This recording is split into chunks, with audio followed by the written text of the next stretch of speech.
The NTSB says it is considering several factors in the deadly mid-air collision out of Reagan International Airport as it begins trying to determine why the crash happened. Caroline Elliott live for us tonight in Washington to tell us where the investigation stands right now. Caroline.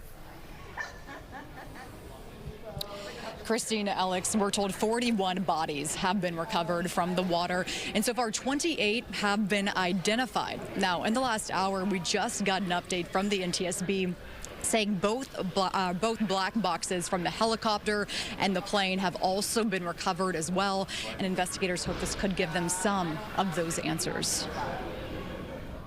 After recovering the regional jet's black boxes from the Potomac, the NTSB says it will evaluate cockpit communications, landing gear, flight data, and debris as it tries to determine how a regional jet and military helicopter collided. But the focus could shift to air traffic control after an FAA report showed one operator was handling the job of two people at the time of the accident. What people are talking about is a rough draft of something, but it is a small piece of a very big puzzle, thousands of data points. The Pentagon is also looking into whether the helicopter was at the appropriate altitude and whether the crew was using night vision goggles during the exercise. Defense Secretary Pete Hegseth says while there's a pause on this specific exercise, training throughout the military will continue. We have to train safely. Something like this can never happen and is completely unacceptable. Divers have pulled dozens of bodies from the water so far, and they expect recovery operations to last through the weekend. They're assessing the work that's going to be needed to recover the aircraft from the water.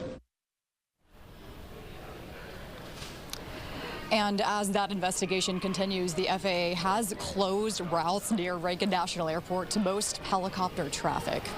Christine, Alex. So we know the NTSB held its latest news conference about an hour ago. What new came out of that? I know it takes time to investigate these things.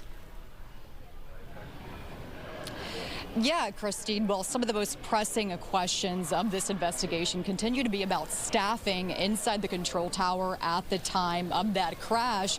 And the NTSB says that as of right now, investigators are interviewing the air traffic controller that was working that night of the collision. Now, another huge question of this investigation is also about how high that helicopter was flying at the time of this collision. We know in that press conference, a reporter asked the NTSB directly, do you think a mistake was made by the helicopter pilot? The NTSB says as of right now, too early to tell, and says that people should just wait, have some patience, and allow this investigation to play out.